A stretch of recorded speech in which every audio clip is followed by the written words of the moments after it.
Welcome to the very first episode AAP Baat Atishi ke Saath. My name is Navneet Kaur and we are here to discuss on the International Day of Happiness that is today.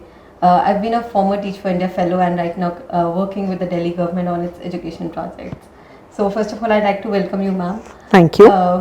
She's the Honorable MLA of Kalkaji constituency and also the former advisor to Education Minister. So ma'am, here we are here to discuss on the International Happiness Day. Being part of, I've been a part as a Teach for India fellow of the classrooms where happiness curriculum was being practiced and I've observed. I've seen a tremendous amount of change, but you've been the thought behind and the backbone to this whole curriculum. I would like to know from your perspective, what impact do you see as a happiness curriculum brought in that was launched in July 2018? So, in July 2018, we launched the happiness curriculum as almost a follow-up to many of the education reforms that we had been thinking about and working on for 3 years since 2015. Even in the beginning, we realized when we started working on education policy, one of the things that we did realize was that it's not enough to just improve the classrooms, train the teachers. Something fundamentally needs to change in what we are teaching in schools. But जब हमने 2015 में शुरुआत करी थी, तब तो schools का इतना बुरा हाल था कि हैप्पीनेस जैसी चीज़ की बात भी करना ऐसा लगता था कि भाई अभी बिल्कुल भी समय नहीं है. आई रिमेंबर जब 2015 में हमने स्कूल्स में काम करने की शुरुआत की थी, तो आप किसी भी स्कूल के अंदर जाइए तो सबसे पहले आपको टॉयलेट की बदबू आती थी. ऐसे होते थे government schools. And you have been a former TF5 fellow, you have also seen what the schools were before 2015. तो टॉयलेट की स्मेल आती थी, बच्चे फ्लोर पे बैठे हुए होते थे, खिड़कियाँ टूटी हुई होती थी, लाइट्स टूटी हुई होती थी, टीचर्स ऑफन अलग अलग ड्यूटीज़ पे क्लासरूम से और स्कूल से बाहर होते थे. So under those circumstances, the first step was to really put the basics in place, like make sure schools were clean, make sure that infrastructure was in place, make sure that teachers got trained properly, to make sure that children had desks to sit on. लेकिन जब शुरू के 2-3 साल में ये सब efforts करने के बाद हमने देखा कि काफ़ी चेंज दिल्ली के गवर्नमेंट स्कूल्स में आया है, तो फिर हमारा एक ज़्यादा बड़ा सवाल उठा कि after all what is the purpose of education, कि हम क्या चाहते हैं कि किस तरह के बच्चे हमारे स्कूलों से बाहर निकले. And that is really when the work on the happiness curriculum started.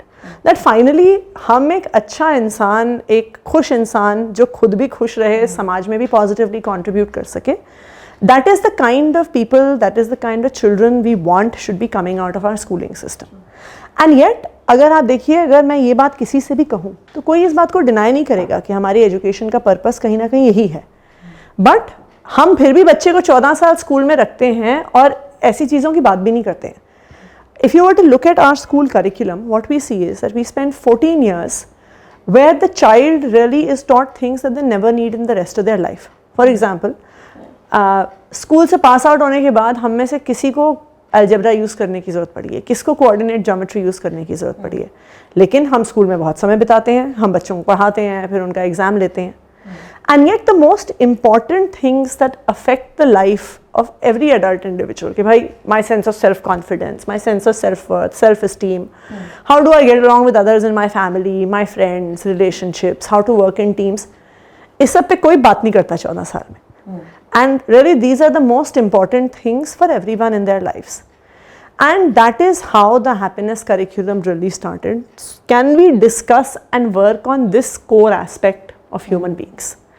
And इसलिए 2018 में इस करिकुलम की शुरुआत हुई. Dalai Lama came to launch it. And मैं तो ये मानती हूँ कि इससे हमारे स्कूलों पे बहुत असर पड़ा है. Yes, being part of that team, so hearing from you, it's great thing that we as a teacher has also seen that impact and the thought behind is just putting. So moving on to the next point, ma'am, like we just shared कि हम जो चाहते हैं जैसे हमारे बच्चे आगे आए. So do you think कि academics ये जो अभी बच्चों का relationship parent teacher से या जो happiness curriculum की classes हुई हैं, जो उस पे क्या बच्चों का teachers के साथ relationship, parents और बच्चों के relationship पे कोई impact हुआ है उसका? Definitely. मैं तो इनफैक्ट ये मानती हूँ कि जो हमारा हैप्पीनेस क्लास होती है, that for nursery to 8th standard is the first class for every day. And every day children in our schools start their day with mindfulness practice, where they learn to look inwards, where they learn to calm down, to look more deeply at their thoughts. मैं ये मानती हूँ कि ये जो happiness class होती है ना, जितना है बच्चों के लिए होती है उतना ही टीचर के लिए भी होती है. And when teachers also come into school, if you look at the life of a teacher, a lot of teachers are women teachers, अपना घर भी संभालती हैं, सुबह सुबह अपने बच्चों को स्कूल भेज के घर का काम करके भाग दौड़ के सुबह 8 बजे तक स्कूल पहुंच जाए तो उनको भी बहुत स्ट्रेस होता है, right. And students of course, उनको तो many of the children who are coming to our schools are from lower socio-economic backgrounds. तो वो तरह तरह की problems अपने community में, अपने घरों में देख कर आ रहे हैं. So I personally feel that in this happiness class, and especially with mindfulness, everyone gets a chance to get out of those frames of mind जो वो अपने घरों से लेकर आ रहे हैं. वो सारा stress, वो सारा unhappiness, वो सारे बहुत सारी thoughts जो उनके mind में चल रही हैं. I think this mindfulness practice helps them get out of that frame of mind. It calms all of them down. और उसी भर से मुझे लगता है कि टीचर्स और स्टूडेंट्स की रिलेशनशिप में बहुत बड़ा डिफरेंस आता है. सेकेंड, अगर आप बच्चों को भी देखिए जो हमारे स्कूल्स में आते हैं, they are often coming from difficult socio-economic backgrounds. Lower economic strata से आते हैं, उन्होंने अपने आसपास पॉवर्टी तो देखी है, often domestic violence, alcoholism, abuse, and even much smaller things like partiality towards boys in the homes.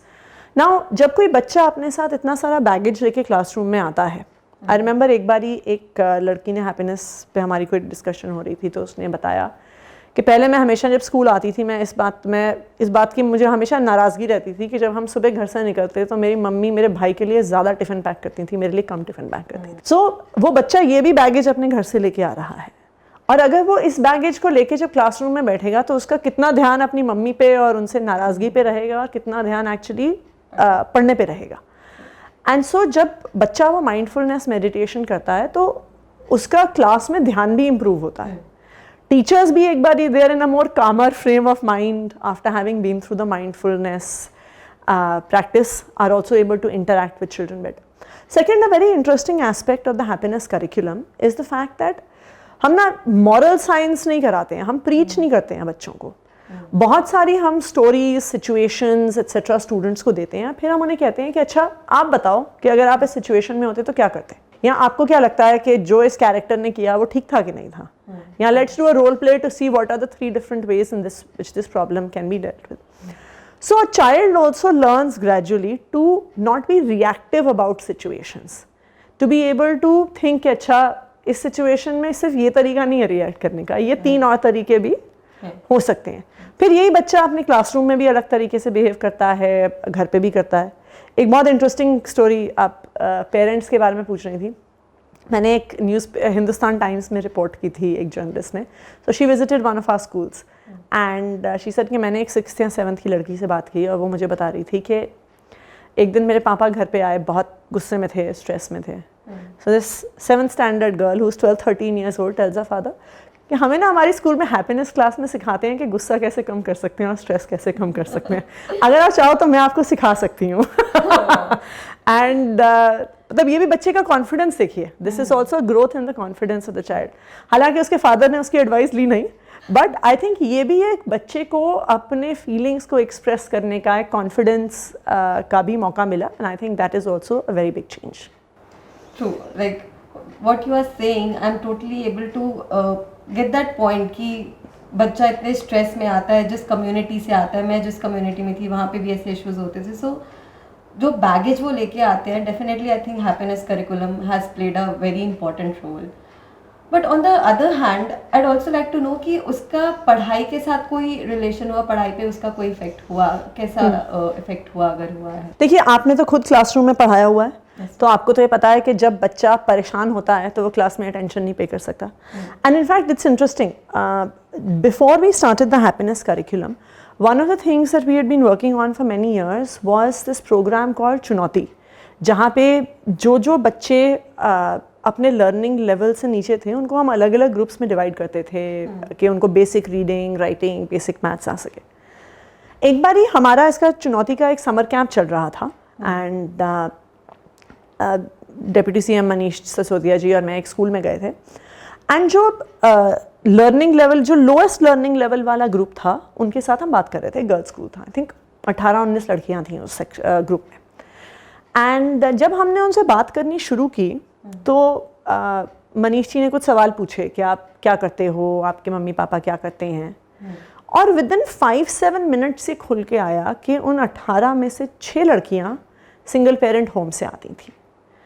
उनमें से 3 या 4 ने अपने घरों में वायलेंस, अब्यूज़ वगैरह विटनेस किया हुआ था।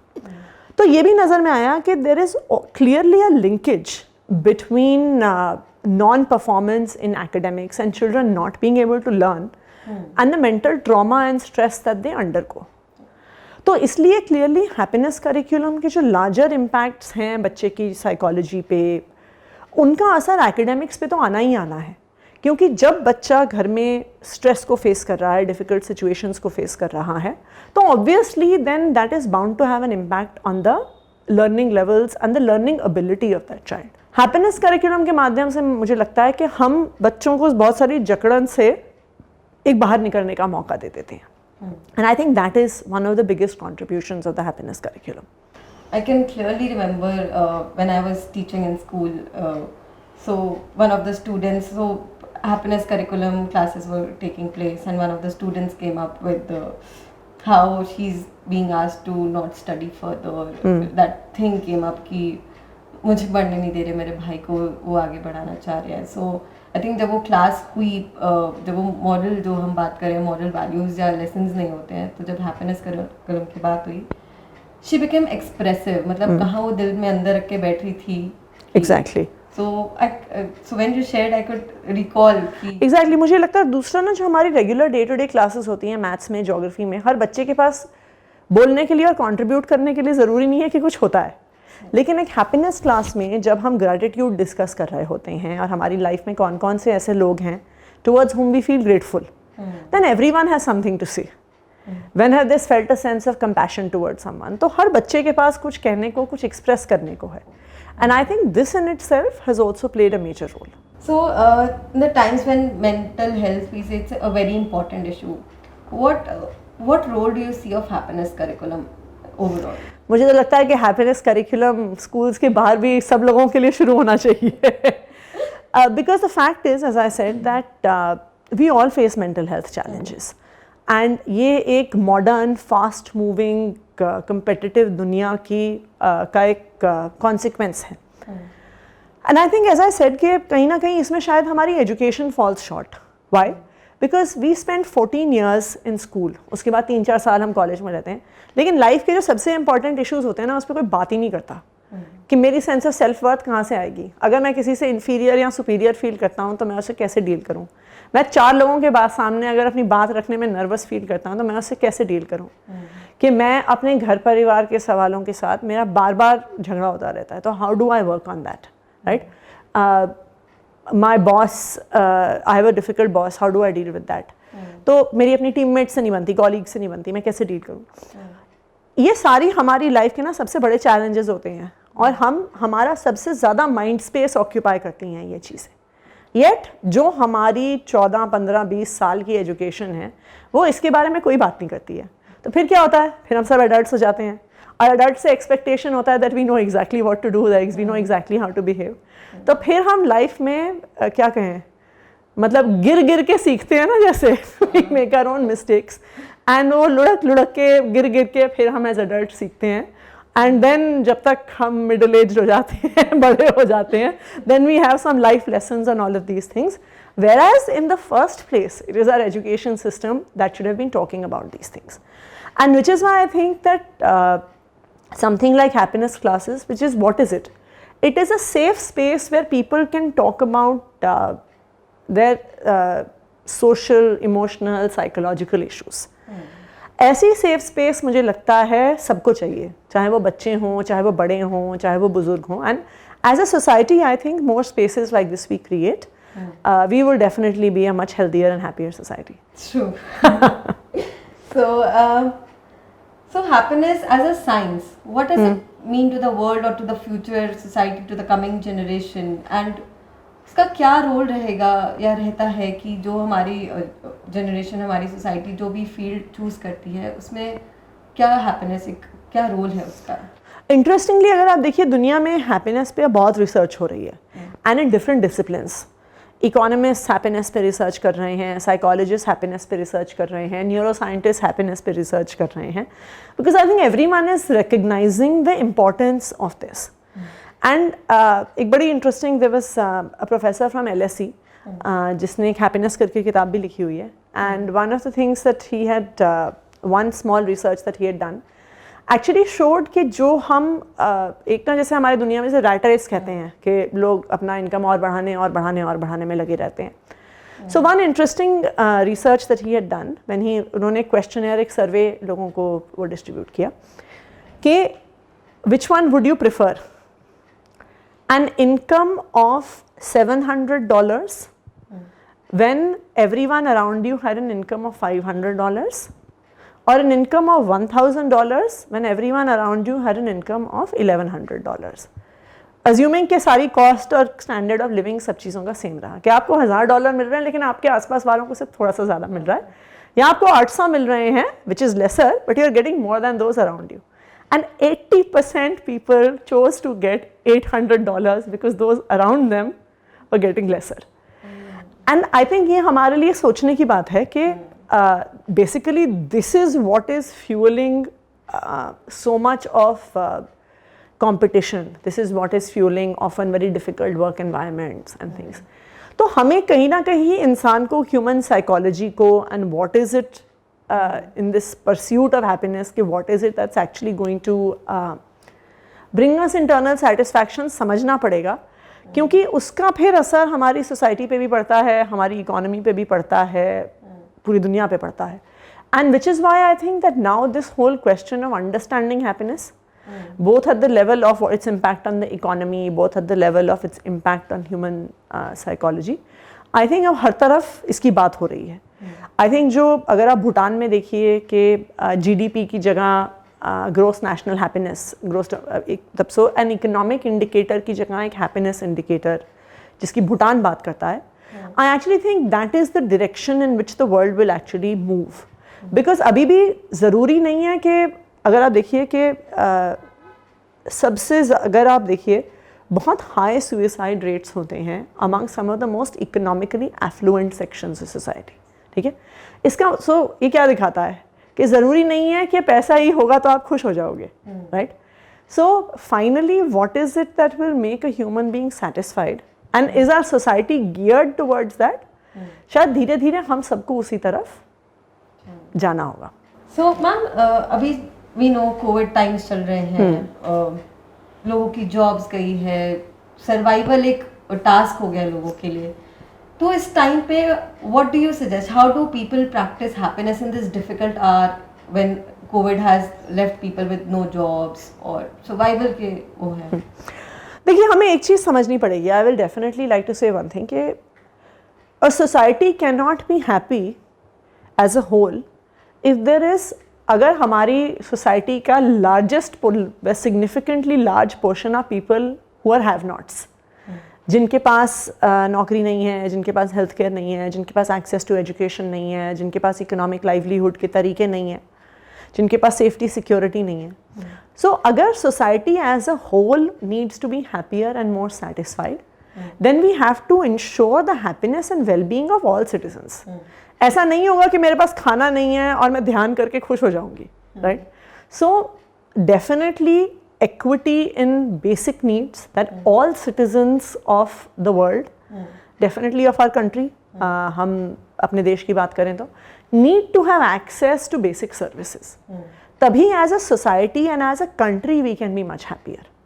And I think ये as a task ensure करना for all governments is extremely important, because ये नहीं हो सकता कि हमारे 80% लोगों के पास पूरा खाने को भी नहीं है और हम ये अपेक्षा करेंगे कि तुम खुश रहो. The challenges that we face, economic challenges, social challenges that we face in post-COVID society are definitely issues that governments will have to address.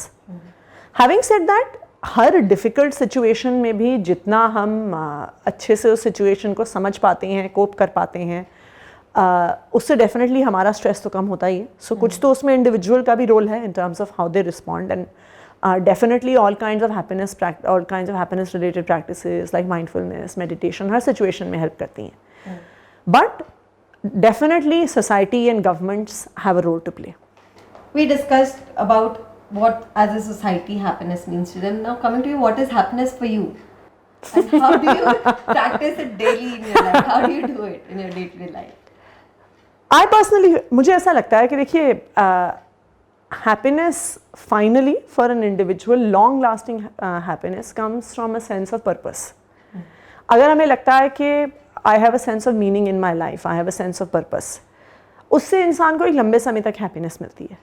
And more than anything else what the most meaningful thing that I find that gives me happiness is a fact कि मुझे लगता है कि हम कुछ देश के लिए, समाज के लिए कुछ अच्छा कर रहे हैं.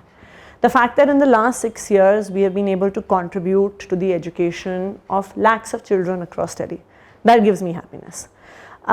The fact that our government has been able to provide healthcare to the millions of people जो दिल्ली में रहते हैं, that gives me happiness.